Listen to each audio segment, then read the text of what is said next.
Welcome to learning and teaching. आज के इस वीडियो में हम डिस्कस करेंगे RTE 2009 यानी कि राइट टू एजुकेशन एक्ट 2009, जिसे हिंदी में हम कहेंगे शिक्षा का अधिकार अधिनियम 2009। तो क्वेश्चन किस तरीके से आता है, क्वेश्चन बनता है जैसे कि शिक्षा का अधिकार अधिनियम 2009 की विस्तृत विवेचना कीजिए। तो इस क्वेश्चन के आंसर को हम सिस्टमेटिक ढंग से लिखेंगे। सबसे पहले हमें लिखना है इंट्रोडक्शन, फिर RTE एक्ट 2009 के उद्देश्य और विशेषताएं क्या थी वो लिखेंगे। फिर हम लिखेंगे जैसे कि है इसमें RTE कार्यान्वयन के लिए प्रमुख चुनौतियां क्या थी, यानी कि RTE एक्ट को लागू करने के लिए या फिर इसको आगे बढ़ाने के लिए कौन कौन सी चुनौतियों का इसमें सामना करना पड़ा। फिर आता है कि RTE एक्ट में सुधारों की ज़रूरत क्या क्या है। फिर हम निष्कर्ष लिखेंगे। तो चलो इंट्रोडक्शन से स्टार्ट करते हैं। तो किस RTE एक्ट 2009 क्या था। किसी भी विकसित या विकासशील देश की सबसे बड़ी ताकत होते हैं उस देश के युवा और बच्चे। इसलिए भारत में शिक्षा के विकास के लिए RTE एक्ट यानी कि राइट टू एजुकेशन एक्ट लाया गया। शिक्षा का अधिकार अधिनियम संसद द्वारा 4 अगस्त 2009 को पारित किया गया था, जबकि इसे लागू 1 अप्रैल 2010 को लागू किया गया था। इस एक्ट के अनुसार 6 से 14 वर्ष तक की आयु वाले बच्चों की निःशुल्क यानी कि फ्री तथा अनिवार्य शिक्षा के लिए कानूनी अधिकार प्राप्त है। RTE एक्ट 2009 में क्या था, इस कानून के तहत 6 से 14 वर्ष के सभी बच्चों को 6 से 14 वर्ष तक की आयु वाले सभी बच्चों को निःशुल्क तथा अनिवार्य शिक्षा दी जाएगी, यानी कि प्राथमिक शिक्षा पर ज़्यादा बल दिया गया। फिर आता है RTE एक्ट 2009 के उद्देश्य और विशेषताएं क्या थी, कौन कौन से उद्देश्य थे। जैसे 6 से 14 वर्ष की आयु के सभी बच्चों को मुफ्त शिक्षा उपलब्ध कराई जाएगी। प्राइवेट स्कूलों को 6 से 14 वर्ष की आयु वाले 25% गरीब बच्चों को निःशुल्क शिक्षा प्रदान करनी होगी, यानी कि उनसे कोई भी पैसा वसूला नहीं जाएगा और ऐसा नहीं करने पर वसूली गई फीस से 10 गुना अधिक जुर्माना तथा स्कूल की मान्यता भी रद्द हो सकती है। मान्यता रद्द होने के बाद भी स्कूल संचालित करने पर 1 लाख रुपये तथा इसके बाद रोजाना 10,000 रुपये जुर्माना का प्रावधान होगा। विकलांग बच्चों के लिए मुफ्त शिक्षा की उम्र 14 से बढ़ाकर 18 वर्ष की गई है। RTE अधिनियम के अनुसार शिक्षक ट्यूशन नहीं पढ़ा सकते, यानी कि शिक्षक जो है निजी ट्यूशन नहीं पढ़ा सकते। बच्चों को शारीरिक दंड देने वाले शिक्षकों पर सख्त कार्रवाई की जाएगी, यानी कि इस अधिनियम के तहत बच्चों को जो भी शारीरिक दंड है या मानसिक पीड़ा है ऐसा करने वाले शिक्षकों पर सख्त कार्रवाई करने के निर्देश दिए गए थे। यह एक्ट बच्चे के संपूर्ण विकास, ज्ञान, क्षमता और प्रतिभा को बढ़ावा देने तथा बच्चों को भय, आघात और चिंता से मुक्त करने के लिए बनाया गया है। RTE एक्ट बच्चों पर होने वाले शारीरिक एवं मानसिक उत्पीड़न को रोकता है।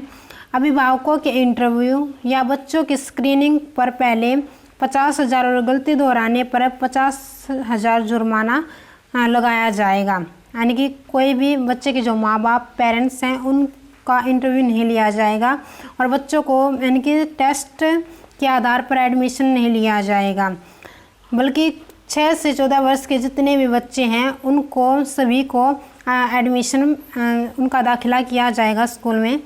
फिर आपात सेवाओं, जनगणना और निर्वाचन ड्यूटी छोड़कर अध्यापकों के अन्य कामों में ड्यूटी नहीं लगाई जाएगी, यानी कि सरकार इन कामों में शिक्षक की ड्यूटी लगा सकती है। फिर आता है प्राथमिक शिक्षा पूरी किए जाने तक किसी बच्चे को विद्यालय से निष्कासित नहीं किया जाएगा, यानी कि विद्यालय से बाहर नहीं किया जाएगा। प्रत्येक बच्चे की उसके घर से 1 किलोमीटर के भीतर प्राथमिक स्कूल और 3 किलोमीटर के अंदर माध्यमिक स्कूल होने चाहिए। अगर इस दूरी में स्कूल उपलब्ध नहीं होते हैं तो उनके लिए हॉस्टल या आने जाने की सुविधा होनी चाहिए। फिर इस अधिनियम के तहत और क्या क्या काम हुए थे, जैसे कि बोर्ड परीक्षाओं को समाप्त करना और किसी विद्यार्थी को फेल न करने का अधिनियम के आदेश भी दिए गए थे इस अधिनियम के तहत। फिर आता है कि विद्यालयों के मान और मानक क्या क्या थे, यानी कि वैल्यूज़ और स्टैंडर्ड क्या थे। जैसे कि शिक्षकों की संख्या क्या थी कक्षा 1 से 5 के लिए। अगर प्रवेश किए गए बालकों की संख्या 60 तक है तो शिक्षकों की संख्या होगी 2, 61 से 90 है तो 3 और 91 से 120 है तो 4 और 150 से अधिक है तो 5 शिक्षक और 1 प्रधानाध्यापक होंगे। फिर भवन किस तरीके के होंगे? प्रत्येक शिक्षक के लिए कम से कम 1 कक्षा, लड़कों और लड़कियों के लिए पृथक शौचालय, दोपहर का भोजन यानी कि मिड डे मील बनाने के लिए एक रसोई और साफ पानी की सुविधा और खेल का मैदान प्रदान किया जाएगा। फिर शिक्षण घंटे किस तरीके से तय किए गए?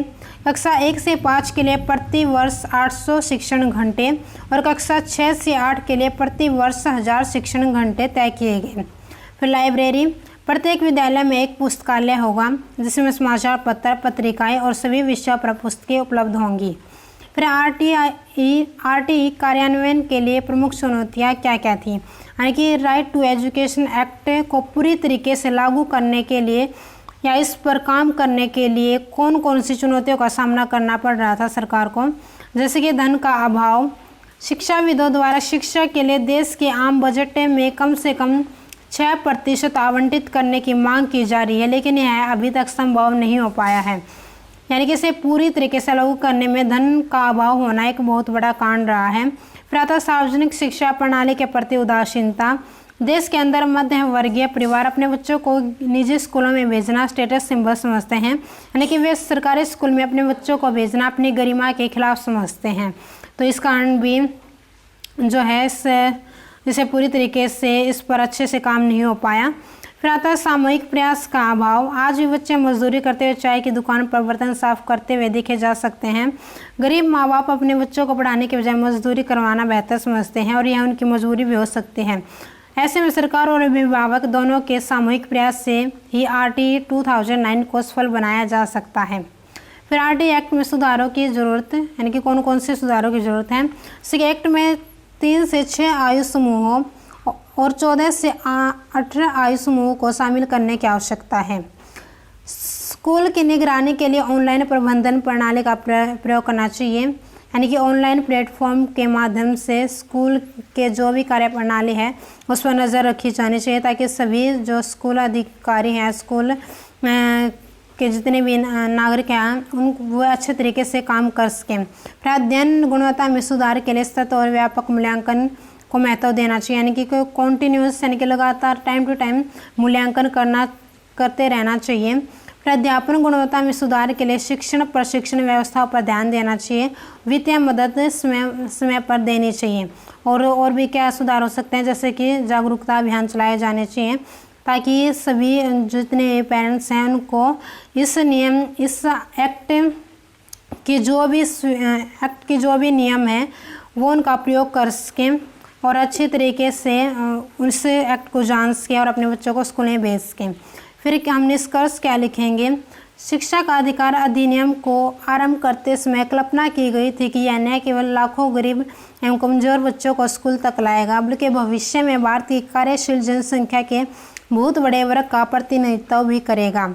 इससे न केवल देश के प्रत्येक बच्चे तक अनिवार्य शिक्षा पहुंचेगी, बल्कि इससे सामाजिक विभेदन की सीमा को पार करने में भी सफलता हासिल होगी, यानी कि जो भेदभाव है वो भी समाप्त हो जाएगा।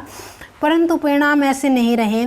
इस अधिनियम के लागू होने के 8 वर्ष बाद भी यह न तो अपेक्षाओं पर खरा उतरा है और न ही इसका लाभ समाज में के उस वर्ग तक पहुँचा है जिसे ध्यान में रख कर यह लाया गया था।